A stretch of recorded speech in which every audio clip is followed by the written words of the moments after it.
que eu entendo pela apuração que é diferente é que eu nunca vi ninguém no campo progressista ou num grupo conservador que tem voz dizer que não tem que ter ou que não falta uma ministra ou um ministro negro no Supremo, diferentemente desse debate. Ah, mas eu já vi, Não, você sim, porque você... já fui atacada por isso. Não, por sim, mas eu estou falando publicamente. Você está vendo, eu estou conversando com essas pessoas dentro do governo, dentro do PT, muito preocupados com o efeito eleitoral que pode ter esse caso da deputada Érica. Eu nunca vi alguém dentro do governo ou dentro do campo progressista me dizer estou preocupado porque a gente está defendendo que tenha um ministro negro no Supremo, uma ministra negra, e o presidente não faz. Eles defendem, é que o presidente não faz. O presidente não fez. A gente sabe, a gente discutiu aqui no dia da consciência negra. Mas dentro do campo também acho. Isso, que é dentro mais do relevante campo. o Tanim, mais relevante o Messias. Naturalizam, por exemplo, o Messias ser indicado por ser evangélico, sim, mas não naturalizam uma mulher trans na comissão da mulher, entende? Agora, então, você vai fazendo acenos na direção, por razões eleitorais. Eleitorais. Né? Agora, o meu ponto é naturalizar tudo isso. Entendi. E não ser relevante ser evangélico. Não devia ser indicado por ser evangélico. Devia ser um critério, né? O critério... Não, o que você está falando não deveria ser o critério. Não deveria ser não o deveria critério. ser. Por exemplo... Mas é o critério na direção da hegemonia e não na direção da inclusão. É esse meu ponto. Eu acho Você avaliza exclusão de determinados grupos em benefício de outros, dizendo que você é neutro, que está tudo bem. Agora, eu acho que quando a Sadi fala de pragmatismo, é porque essas pessoas estão preocupadas com o voto na urna. Voto na urna. E quando se fala de voto na urna, me parece que o presidente Lula se alinha ao prefeito de Nova York. Isso. Que fez ali toda uma campanha em que ele ficou focado em affordability, ele ficou focado em preocupações dos pequenos comerciantes, ou seja, no bem-estar material, uma vez que ele considerou que a pauta identitária não era uma pauta que traria votos para ele. E uma outra coisa que eu acho também importante... mas para subir a rampa, né? Não, isso é uma outra coisa, E eu acho que no caso da deputada Érica, em particular, ela solta uma nota, por exemplo, falando de imbecis, e aí com cis em caixa alta, e aí, numa agressividade em relação às pessoas que são cisgênero, que é uma parte importante da população.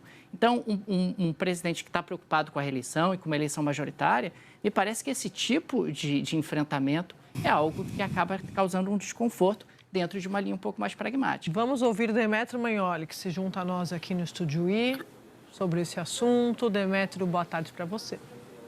Boa tarde, Andréia. Boa tarde, nobres comentaristas aí no estúdio.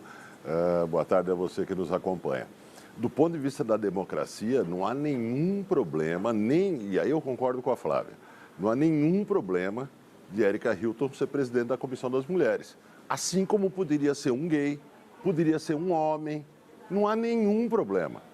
Do ponto de vista parlamentar, qualquer parlamentar pode ser presidente de uma comissão.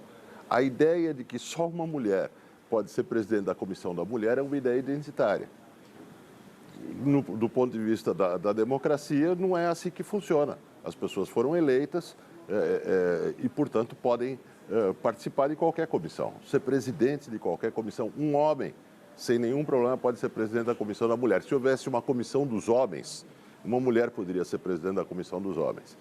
Dito isso, Érica Hilton é um cabo eleitoral extremamente eficiente de Flávio Bolsonaro. Extremamente involuntário, mas extremamente eficiente. Várias mulheres, inclusive que se apresentam como feministas, ginecologistas, usaram a frase que Érica Hilton biologicamente é um homem. Isso é fato. Essa é uma frase factual. Biologicamente é um homem. Ela processa. Ou seja, do ponto de vista dela, não há debate, mas ela exige a repressão estatal a quem utilizar essa frase. Ela também faz essas menções às imbecis, né? Ela é extremamente autoritária desse ponto de vista. E ela é uma identitária fanática. E isso é campanha eleitoral para Flávio Bolsonaro. Não é um fenômeno só brasileiro. No mundo inteiro, as políticas identitárias, ainda mais quando levadas aos seus extremos, tiram votos da esquerda, dos partidos progressistas, de centro-esquerda, etc. E oferecem votos para partidos conservadores, para partidos de todo o espectro da direita, né? Desde a direita moderada até a direita mais radical. Isso é um fenômeno que acontece na Europa, isso é um fenômeno nos Estados Unidos, isso é um fenômeno na América Latina. Resultado, partidos de centro-esquerda e de esquerda, partidos grandes, importantes, que querem ganhar eleições, abandonaram essa pauta. E é por isso que o governo não apoiará Érica Hilton durante a campanha e não se alinhará com as suas manifestações, especialmente as mais exageradas. Não é por acaso que o PT não orientou nada sobre esse debate, preferiu o silêncio sobre isso para a base do governo. Quanto mais Érica Hilton falar, melhor para Flávio Bolsonaro. E preferiu, eu vou dar para a Flávia, mas preferiu o silêncio e como eu abri aqui nossa discussão, Demétrio, nos bastidores, setores do PT e do governo estão super incomodados, preocupados, monitorando, temendo efeito eleitoral, porque são pragmáticos e acham que isso aí pode ser munição, como está sendo para a oposição. Será? Fala, Flávia. Não, meu ponto é que eu discordo em relação a que um supostamente identitário que eu refuto esse conceito quando ele se abate somente em relação a mulheres negras, a pessoas trans, as supostas minorias ou maiorias minorizadas, porque acho que, em contrapartida, a oposição a isso é também um identitarismo, avessa, do homem branco, do xenófobo, enfim, tudo isso que a gente vê, por exemplo, no discurso do Trump. Então, eu não acho que uma coisa que provoca a outra, né?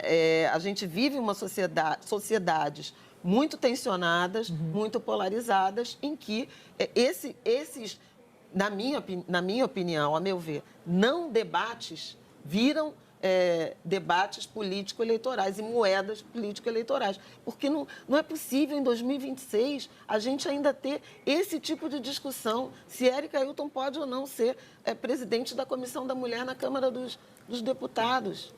E ser atacada por isso. E ser atacada no nível de alguém dizer que não é mulher, sabe? A gente tem tanta coisa importante para debater, assim como o Trump dizer que um mexicano ou um venezuelano é traficante, é doente mental, é criminoso, é estuprador. Isso não poderia caber no debate. Assim, por isso que eu falo que não é um debate sobre exclusão, inclusão ou interdição. E o que alguns grupos querem é interditar outros para não compartilhar os espaços de poder que esses outros grupos minoritários estão dispostos, mangas arregaçadas, para disputar. Fala, Otávio. Não, assim, eu estou fazendo minha análise mais na consequência eleitoral, de votos disso do que do mérito das lutas. O que eu entendo é que a esquerda não sabe capturar, vamos chamar pautas identitárias, que realmente o cidadão olhe e diga assim, pô, isso tem a ver com a minha vida. Como, por exemplo, há uma epidemia de violência contra mulheres.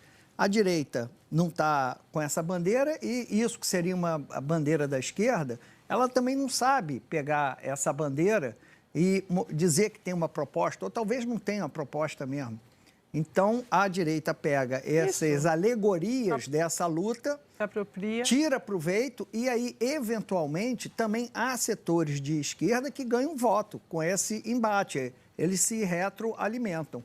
Agora, a esquerda sai perdendo porque essas alegorias dessas lutas, que é o banheiro unissex, que é a linguagem neutra, etc., etc., é rejeitado por 90% da população, o que não significa... Não, desculpa. O governo sabe tanto disso que você está falando, que foi que eu abri o debate, que o Lula fez uma vacina e vetou a história da linguagem neutra.